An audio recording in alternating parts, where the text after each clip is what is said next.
Our topic is all about the current trends and main concern as the science curriculum development and the implementation in China and Taiwan.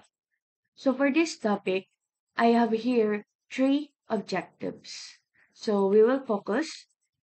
First one, we will explore the educational system of China and Taiwan. Ano ba ang merong educational system ang China at Taiwan? Then number two, we will identify the current trends, issue, and problem in China and Taiwan. Ano ba yung mga trends and issue and problem na nai-encounter sa China and Taiwan in terms of the development and implementation of science curriculum? Then, the last one, we will compare the science curriculum between the China and Taiwan. So, in terms of the implementation, ano ba yung similarities or differences ng science curriculum sa China at Taiwan? So, for this topic, pagkukumparahin lang natin, or aalamin natin yung educational system na nangyayari sa China and nangyayari sa Taiwan. So, first, let's talk about the China's educational system. We already know that China is one of the largest population in the world. So it means since it is the largest population in the world, malaki ang educational system na meron sila. So ibig sabihin, maraming mga estudyante na kailangan na ma-providean ng quality education na tinatawag natin. So in terms of this, let's talk about the structure of education regarding to the China educational system. So in terms of the structure of education, it will start with the primary education. So ibig sabihin, sa educational system ng China, hindi mandatory or it is not compulsory na mag-start tayo sa preschool or kindergarten. So, pwede naman, mayroong mga private school ang mga China na kung saan pwede nila ipasok yung anak nila at the age of 3 to 6 years old. Na pwede nilang gawin yan as a formal education or introduction of formal education. Then, in terms of the primary education, dito na magsisimula yung bata na mag-aral ng 6 years old na kung saan mag-start siya from grade 6, grade 1 hanggang grade 6. Then, after the primary education, proceed naman to junior secondary na tinatawag natin. So, in terms of secondary, meron siyang 3 years na NEET or it is a compulsory education. So, in terms of the China educational system, at least 9 years, that is the compulsory education na kailangan sa China. Then, next one, we have the secondary high school na tinatawag natin. So, in terms of the senior high school or secondary high school, it is not mandatory or it is not compulsory. Na kung saan, marami lang na nagdidiretso or nagpo-pursue ng high school or senior high school kasi gusto nilang makarating sa higher education. Then, bago makarating sa higher education, syempre kailangan mo na mag-exam. So, for the preparation, for the examination, magte-take muna sila ng Gaokao na tinatawag natin. So, it is a examination-centric na tinatawag natin. So, ang China educational system ay meron silang tinatawag natin na examination-centric. It is a standardized test na kung saan magte-take muna sila ng exam na kung saan bago sila mag-proceed to the higher education. Ngayon kung hindi sila papasa, um, magte-take ulit sila sa susunod na pwede na sila ulit mag-take. So in terms of this examination, it consists 750 test item na sasagutan nila in multiple choice. Then within 9 hours. So gano'n katagal ano, yung pagte-take nila ng exam. Kaya matindi din yung preparation na ginagawa nila. So gano'n kataas yung standard ng China regarding to their educational system. So in terms of this example nga yan ano, over 9.75 million students yung nagte-take ng Gaokao exam. Then in terms of that, ah, dahil gano'n kataas yung standard ng China, gano'n din kataas yung score na nakuha nila sa PISA nung 2022. So, pumapangalawa yung China sa Singapore na meron siyang score na 1,605 na kung saan kaya gano'n na lang din kataas yung standard ng China. Kaya, in terms naman sa pagte-take ng exam, para naman makapag-proceed sila sa higher education, nagte-take sila ng exam pero kapag sila ay bumagsak, puwede nila gawin ay lilipat sila sa ibang country na kung saan dun naman sila magte-take or dun sila magka-college or higher education. So, yung mga may kaya, ganun yung kadalasang ginagawa. Kaya karamihan ng mga Chinese ay nag-aaral sa ibang bansa. So, example, dito sa Pilipinas, karamihan ay mga Chinese. Example, sa mga NUST, may mga nagte-take ng mga masteral or doctoral kasi um, mataas masyado yung standard sa China. Then next, yun nga, yung PISA performance nila ay ganong kataas. Next one, since examination-centric sila, so nagkakaroon ng high pressure in terms of the academic performance of the students and intense competition. So yung isa yun sa problema na kinakaharap ng China in terms of their educational system na meron sila. Then because of that, siyempre, may sinusunod kasi sila. Then ang sinusunod nila ay yung centralized curriculum or yung national curriculum na meron. So, pinipilit nila na kung saan ay aligned and pasok talaga yung curriculum na naka-implement sa buong mundo. Then, in terms of this naman, ayan, STEM and AI, ano, they focus on STEM and integration of AI. So, in terms of China kasi, as na um, yung modernization na meron sila. So, implementing ng mga technologies, medyo mataas na rin. They focus on STEM,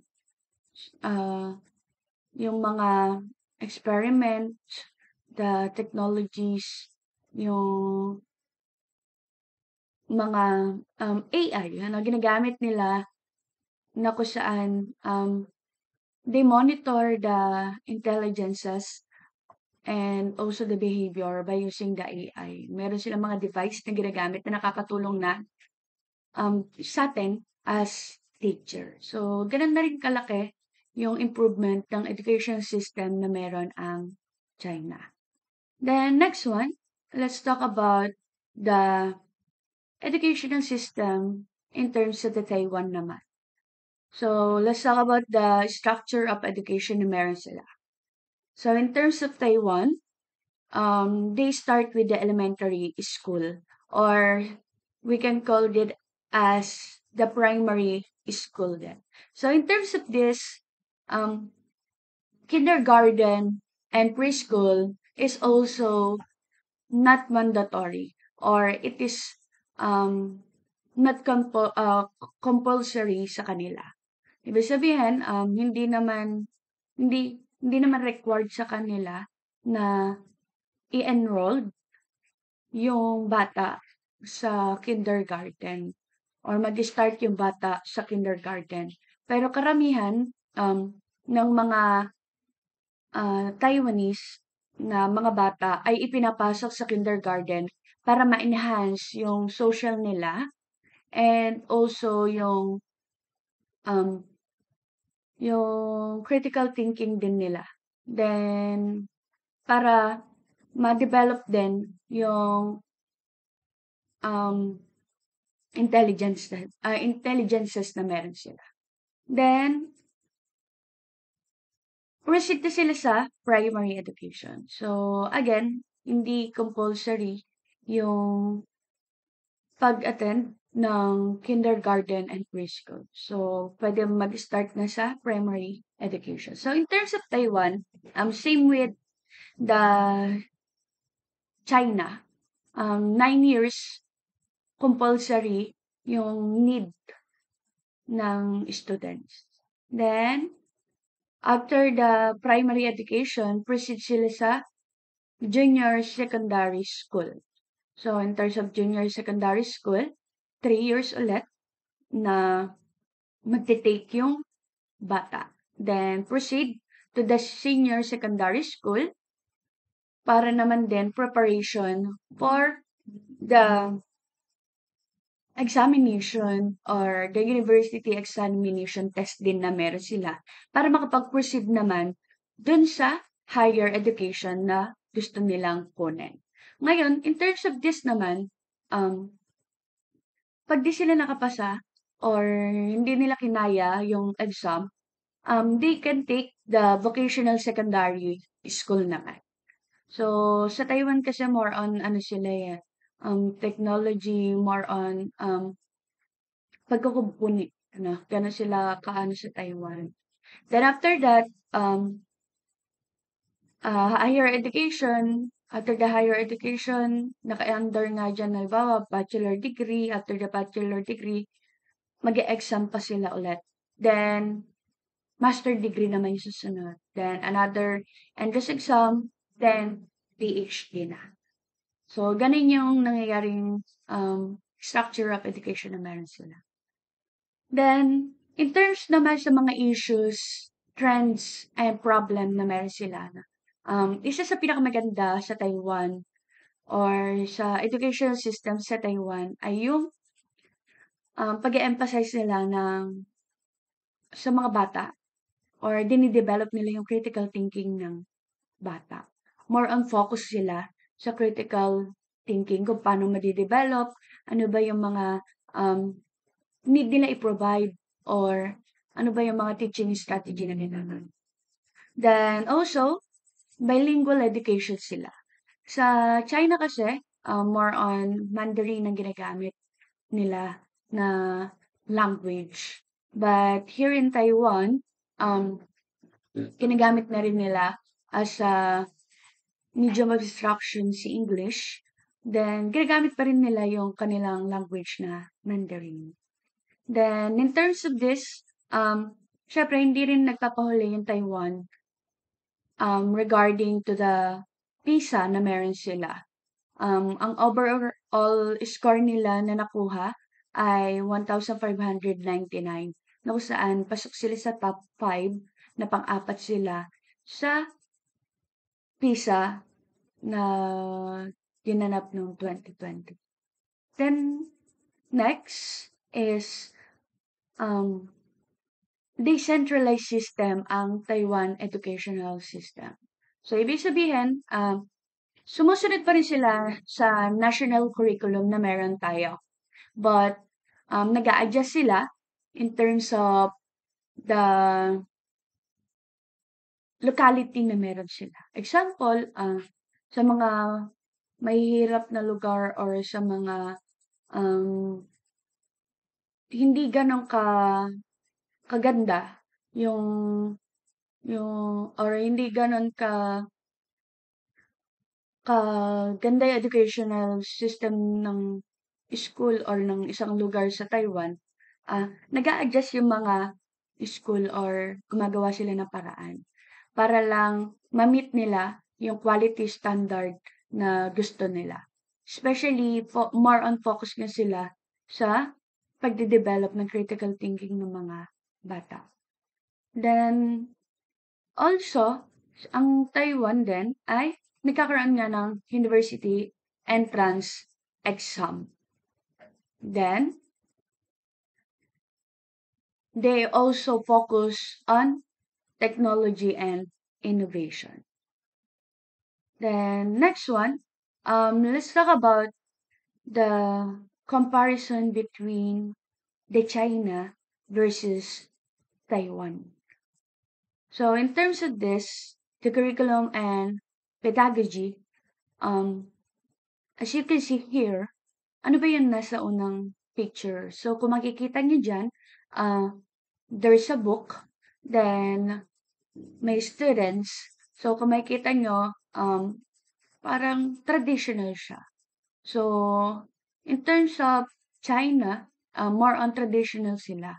So, ibig sabihin, parang mas focus sila in terms of memorization.